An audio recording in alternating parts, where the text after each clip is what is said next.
Hello, everybody from the shore of beautiful Lake Washington. I'm here with you today again. This week on Monday, we had a video of me on the Burke-Gilman Trail, which is right there, running after my run, and went running again today. And it's amazing, like when I move my body, and especially when there's some intensity to it. Well, I guess it's just when I move my body, really. There's so much awareness that comes to me through my body. And I think that's actually one of the great gifts of our bodies that we don't actually tap into. We don't allow ourselves to receive. And for so many people, you know, I mean, if you look at all the religious programming, psychological programming, virtue signaling, all that kind of stuff over the centuries, really. There's always kind of been a different, way of shaming people out of their bodies and separating them from their bodies, beginning with religion, really, because bodies are seen as something to be controlled, something that cannot be trusted. And if you really just did what your body desired, which most people don't even know what that is, because we're so far culturally, we are so far from our bodies at this point. And most people just don't even have a sense that their body desires something outside of what they desire, because they see themselves as the superior, like the mind as the superior construct. And the mind is actually just a construct. And so we don't give voice to our bodies. We don't give voice to the wisdom of our bodies, the desires of our bodies, the consciousness of our bodies, the awareness of our bodies. And our bodies, our mind is not the same thing as our bodies.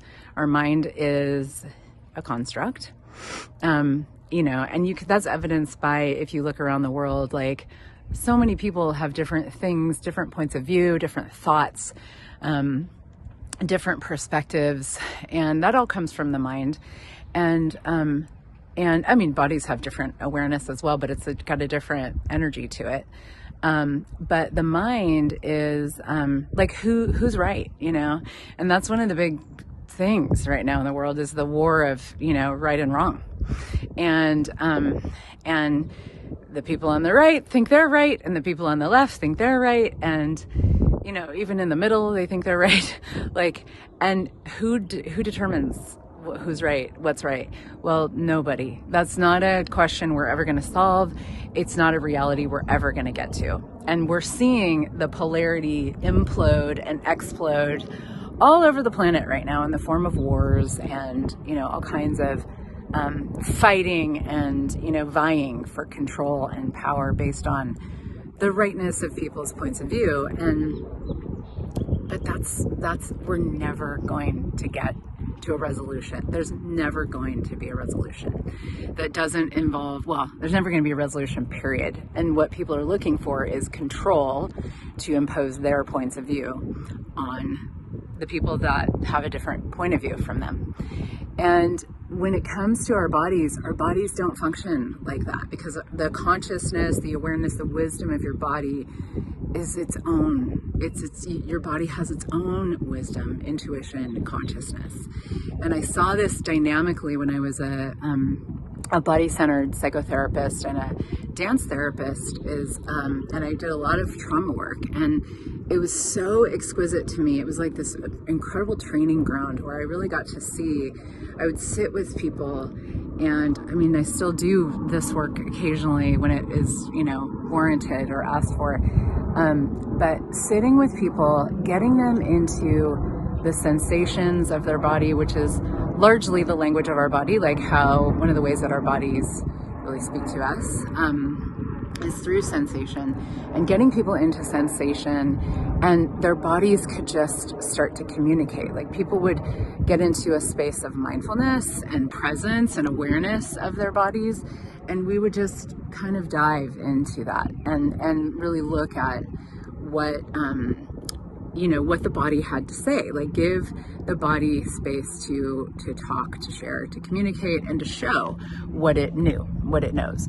And it was always so incredible because what I got to see as a therapist, and I still do, is the body just unwinds itself when given the space. Our bodies know how to unwind, how to heal, how to shift, how to change.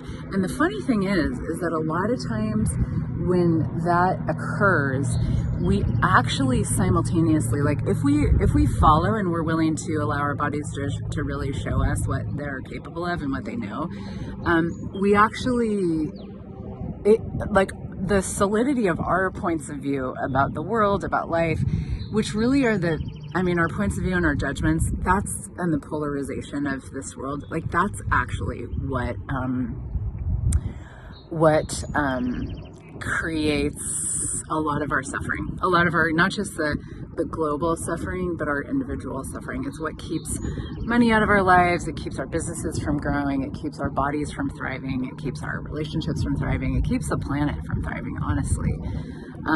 And so as we listen to our bodies and we follow our bodies and we allow our bodies to take the lead, unwind trauma, unwind all of the limitations, the suffering, the solidification that we've done in our world, in our bodies, we become more whole, happier, more relaxed. And I've seen this on my run just now, like even in the structure of my body, which I talked more about on Monday's video. But like playing with my alignment and my structure based on some principles from the Bowspring practice, and really like creating such an enormous space of bliss. Really, I was like a happy idiot running down the trail, just total shit-eating grin, and really having such a blast. And I have to say, I've been not so happy lately. Like I've gone through this phase of kind of feeling almost kind of like, God, I kind of feel depressed, which is not really a thing. Like I don't really tend toward that energy.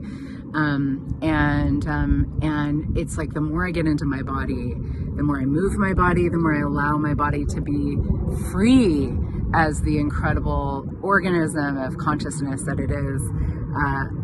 It's like I get happier and happier and more at peace and less in physical pain, and my life thrives, and so our bodies are just such an instrumental part of this, and this is what I would like to invite the world to. So I hope this is a contribution to you, this ongoing conversation here. If you are not a subscriber to my YouTube channel, please do that now, and like and comment and share and all those things that bump these conversations up in the algorithm, so that more people can be exposed to a different conversation about polarity in our world and how our bodies can contribute to us coming to a different place with that, within ourselves and with each other. So thank you so much, and have a beautiful day.